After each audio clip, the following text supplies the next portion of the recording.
Hello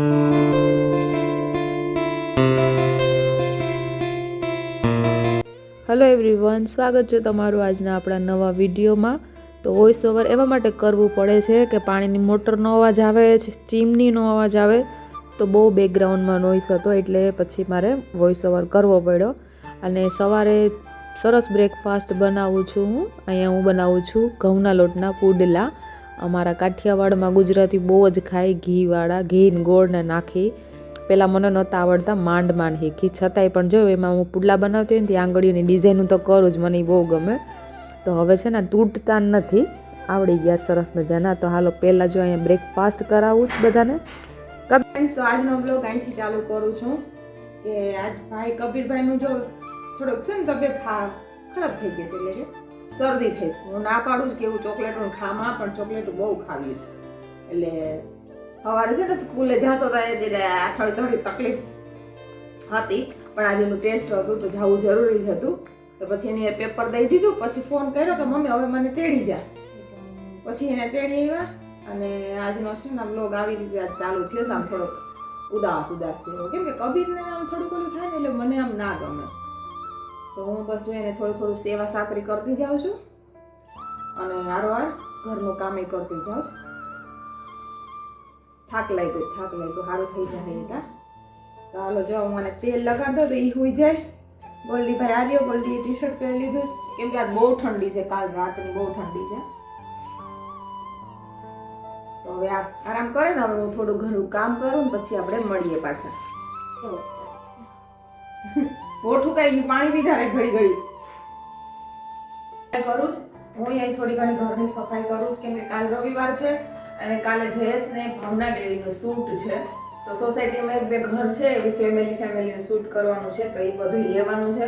તો મેં કહ્યું ત્યાં ઘર થોડુંક સાફ થઈ જાય ને તો સરસ લાગે। એક લોકેશન તો અહીંની જ છે ઘરની, એક લોકેશન અમારા બાજુનું ઘર ઉતા એ ત્યાંનું છે, અને હવે બીજી એક બે લોકેશન એ ગોતી લે ત્યાં। તો એ શૂટ છે કાલે, તો એના માટે થઈને હાલ હું ઘરે સરસ ચોખ્ખું કરી નાખું।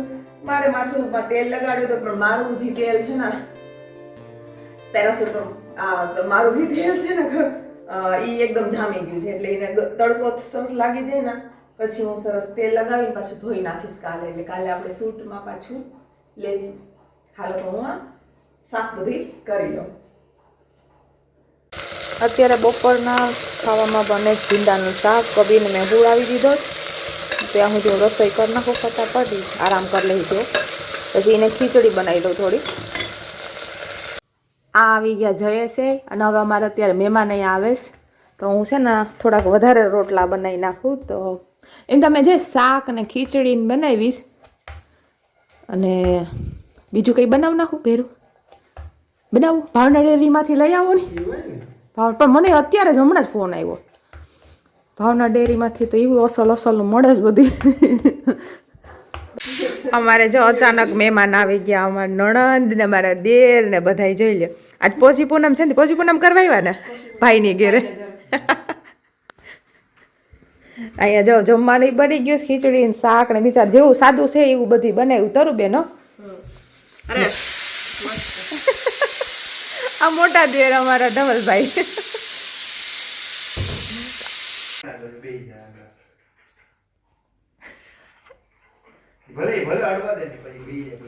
બેહી જવા દે પેલા, એને શાંતિ થાય।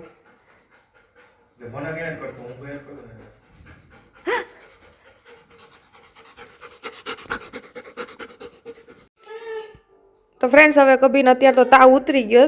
આજ બપોરે મહેમાન આવ્યા હતા, તો કબીર હું તો જોયો તો જેમ કે અત્યારે તાવ તો નથી ને, દવા પીવડાવી દીધીશ, ઠીક છે ને અત્યારે બેટું। હમણાં પૌવા બટેટા બનાવી દઈને, પૌવા ખાવ તો એને પૌવા બનાવી દો, પૌવા બટેટા બનાવી દો ને। તો ફ્રેન્ડ્સ હું જો થોડીક છે ને કપડાં બધું કામ કરીને હવે કબીર હાટું હું છે ને પૌવા પહેલાં બનાવી દઉં, તો એ થોડુંક ખાઈ લઈ, તીખા થોડુંક ખાઈ લે। રોટલી આજે નથી દેવી મારે એને, તો થોડુંક આરામ મળી જાય। તો હાલો પહેલાં હું બનાવી દઉં ગોલ્ડી। તો જયેશ આવી ગયા આટામાં, જયેશ લઈ આવ્યા ભાવના ડેરીમાંથી કંઈક, હું ખોલું પછી ખબર પડે કે એમાં શું છે। આમાં તો કંઈક છે બેરીસ શું હોય, ખજૂર પાક, આ તો ખજૂર પાક છે। હા, આમાં કંઈક ખાજલી જેવું છે ના જે આમાં શું છે અને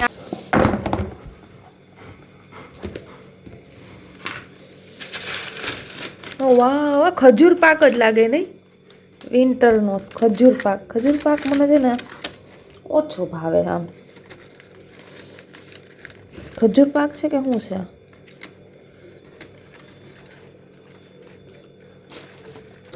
છે કંઈક આમ જાયફળનું નહીં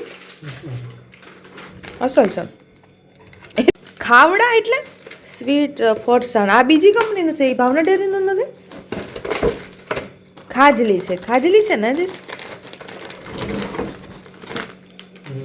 मेरा तेरे को घी नहीं खाना पड़ता दूध क्यों दूँ क्या दूँ ખોલ્યું અને મારો કબીર હાવ થોડોક નિમાણો થઈ ગયો છે કે આજીને જરાક શરદી થઈ ગઈ શરદીમાં ગમતું નથી ગમતું ને જે જાને આજ ઘરમાં પંખીડું ઘરી ગયું છે અમારે ટીટોડી છે જેજી એક અલગ જ છે ને પકડ લિયા જો બતાવો આવડું આ ઓલું ન હોય બગલા જેવું છે આમ બહારથી જ ઉડાડી આવો ઉપરથી જેસ ઉપરથી ઓલી બાજુ ઉડાડી નાખો ગોલ્ડી ધોળો કેવો વાહે હાઈ તો ફ્રેન્ડ્સ આ જો હવે 2-3 દિવસ કબીર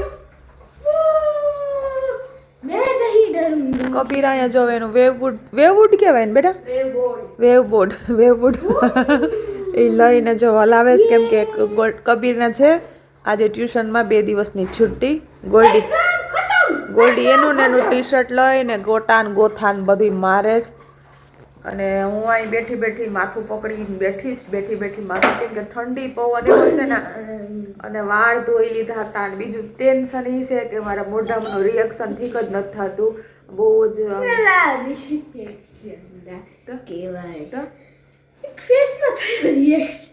રિએક્શન મતલબ કે કઈ તે ક્રીમ લગાડી અને પછી થાય ને તો ઈને રિએક્શન તો ક્રીમ ને રિએક્શન મીનિંગ કે દવાનો રિએક્શન લાગ્યો છે કે કોઈ ક્રીમ નો લાગ્યો છે એમ કહું છું કે સાયકોલોજિસ્ટ નથી કે ઈ જ રિએક્શન ની વાત કરું છું કે એના લીધે મને છે ને જરાય ગમતું જ નથી વધારે ટેન્શન લઉં છું કે મારા ફેસમાં શું થઈ ગયું છે કે આટલી દવા પીધા પછી તાવની એની બધી એનું રિએક્શન લાગ્યું છે કે કોઈ સોપ કોઈ ક્રીમ કોઈ ફેસ વોશ મને કાંઈ ખબર નથી હવે મને એવું લાગે છે કે મારે જવું પડશે સ્કિન સ્પેશિયાલિસ્ટ પાસે કે આપણે રાજવી મેડમ છે કે બીજા છે કેમ કે મને વધારે આમ ટેન્શન થાય છે કે મારા મોઢામાં શું થઈ ગયું અને ફોડકા મટતા જ નથી હા જરાય નથી મટતા મોઢાનું રિએક્શન એટલું થઈ ગયું છે ને ફ્રેન્ડ મને જરાય ખીજ એટલી ચડસ ના મને કે હું કરું કે મારું મોઢામાં હરખું ઠીક થઈ જાય રોવું આવે છે ખરેખર તો બસ એટલે બ્લોગ 2-3 દિવસથી આ થોડું ઘણું એક બે રિવ્યૂ શૂટ હતા તો એ રિવ્યૂ શૂટ કર્યા વચ્ચે પછી એક રિટાયરમેન્ટનું હતું તો એ 1-2 શોર્ટ વિડીયો નાખ્યા અને આ વ્લોગ મારો એમને પેન્ડિંગ હતો તો મેં અત્યારે કમ્પ્લીટ કર્યો છે તો પ્લીઝ તમે જોયો એ બદલ થેન્ક યુ અરે ભગવાન અને તમે જો મારી ગીતા ચુડાસમા વ્લોગ્સને સબસ્ક્રાઇબ ના કર્યું હોય તો સબસ્ક્રાઇબ કરવાનું ભૂલતા નહીં અને લાઈક કરજો હાલો તો પૂરો કરીએ bye bye bye thank you so much for watching bye